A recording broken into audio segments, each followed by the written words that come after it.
Okay, so today we have a cool video all based on the number 6, actually, which in geometric terms is a beautiful six-sided shape called a hexagon.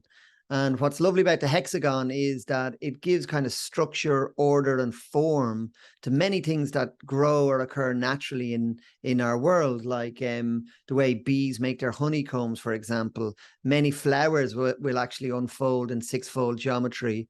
And it has this kind of like very special place in nature, even on the tip of like the planet Saturn, I believe, has a gorgeous hexagon on top of it as well, which is like naturally occurring. And So, crystals grow with yeah. six-part symmetry. That's one of the systems in crystallography. And so what Scott's work is so amazing at is he's just this ninja of drawing lines around planet Earth and finding these gorgeous patterns, you know. So today we're going to talk about the number 66.6 on continents. So we're going to talk about South America, Africa, and North America. And you're going to see this really cool finding that Scott has discovered. So can I hand it over to you, Scott? Can I ask you about South America first? What's going Sure. on there, and Yeah, explain to and me what you're measuring this here? one wasn't my discovery. This came from a book I read called Sacred Geometry of the Earth by Mark Vidler and Catherine Young. Mm-hmm. And in that book, the authors draw lines through the highest peaks, north, south, east, west, and see what happens there. And they found some uncanny things in the way the Earth is structured. So this first one is right from them.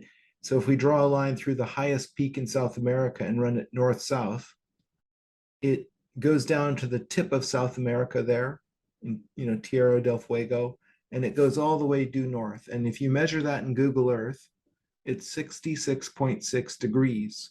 Now, we don't normally measure point-to-point distances in degrees, but it is possible in Google Earth. It's just one of the unit systems you can choose from. And I just find this an uncanny resonance. Can I ask a question just on measuring in degrees, just for clarity, Scott? The way I understand it is, let's say you have an apple or any sphere, around the circumference of that sphere will be 360 degrees, yeah? Right? And so when you just get like a section, like you draw a simple line on your apple, if it goes around a certain amount, you can literally count how many of those 360 degrees your line goes over. Is That's that what we're just what we're doing. doing here? That's what we're doing here, exactly. Yeah, I get it. I get And, it. and so now if we look at another picture that I have made here of Africa, what we're seeing here is several different factors on Africa. So the first one is the north-south line that runs from the southernmost point due north. It turns out that this line comes out near Benghazi. This is also the same distance, 66.6 degrees. And then if we draw a line from the westernmost point to the easternmost point in Africa, it's exactly the same distance, 66.6 degrees. I mean, how cool is that? That these continents are kind of their bounding box, or their key features are somehow related to this rep digit. It's kind of uncanny. And then if we look at this picture of North America, we have another 66.6, but this one's actually 66.66. So the rep digits continue. But it's the distance, kind of the longest way across North America, from the tip of Florida there at Key Largo to the tip of Alaska there in the Bering Strait, to this island called Yesterday Island, which is in the United States. It's the farthest that North America goes. And then just across the water there's Tomorrow Island in Russia, and that's part of Asia. So we're going as far as you can go in North America, from the tip of Florida all the way out here to this Yesterday Island, and it's 66.66 degrees. Again, it's just kind of like, what do we do with this information? It's like, oh my, how is the planet structured? This depends on sea level, right? So can I just take a pause here, Scott, just to clarify I have my head around this correctly? So because the geometry is quite simple. On South America, you just went to the most southernmost point and you draw a line straight up, like straight north from there, And wherever it this hits. one, actually, we start at the highest peak, Mount Aconcagua, and we run it Okay. north-south. and Okay, it that's you got happens to that go one. to the southernmost point, and it goes very close to what might be the northernmost point, but not necessarily. It's Uh, just a due north-south meridian.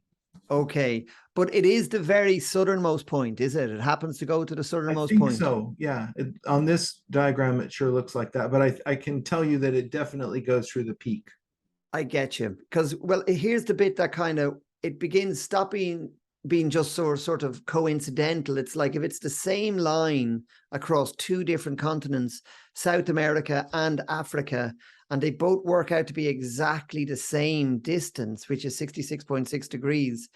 Like, that's unbelievable by itself, that just those two continents would be the same in degrees. And then never mind getting the east west in Africa and the east west in North America, 66.6, 66.6. Like, I just love this, because the way we joke sometimes that we can be criticized, and sometimes rightly so, and we always welcome it, that we might be cherry picking, or we might be sort of like, pushing our lens of geometry over things. But like, when this happens like on three continents and it's the same number, it feels way less like a coincidence to me and more like something significant and cool is going on under the surface. Yeah, it feels that way. But humans are so good at recognizing patterns. This is something Mm, that we shouldn't say, oh, you shouldn't do that. This is one yeah. of our strengths, is recognizing patterns. But we have to have a little bit of wisdom in identifying, like, is that real? Is the Mhm. Virgin Mary in the grilled cheese sandwich, or Ye- is it just Yeah. something you're reading into it? Yeah. Yeah. Yeah. Yeah. Exactly. Yeah.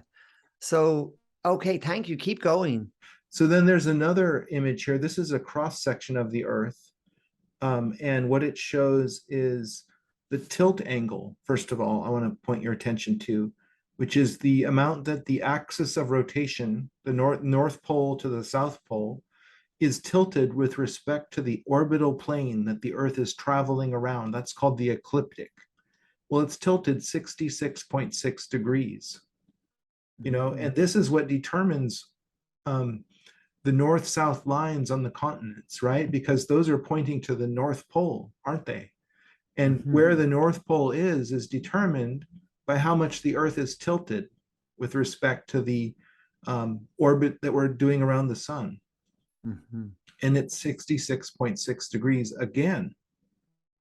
That's kind of amazing. Mhm. And then if we look at the number of meters, in 1/6 of the Earth's meridian, it's 6,666,666 meters. A And lot of sixes. that's kind of okay. That's a weird fact, but um, okay. And then how fast is the Earth moving on that ecliptic? Well, it's going 66,600 miles an hour. This is a totally different system of measure, miles an hour. It's not meters, it's not degrees, but we still have the rep digit pattern there, which is weird. It's significant. I notice it. And Yeah. of course, a sixth of the Earth's meridian is also 600 times 6 nautical miles. So in yet another measurement system, we have this. So 6 keeps coming up whenever we are talking about deep structure. And Mhm. I find that really fascinating, you know? It Me too, Scott. And I have no answer to why six would be so ever present and recurrent across all the measurement systems. But like, when you look at all these rep digits in different measurement systems, all pertaining to the Earth in various ways, it makes you think, doesn't it? Makes you think, I have a feeling there's more to this than meets the eye. We'd love Yeah, to know what you guys think. yeah. Are we just reading into this, do you all think? Yeah. Or is there something deeper going on here that we're just kind of scratching the surface of?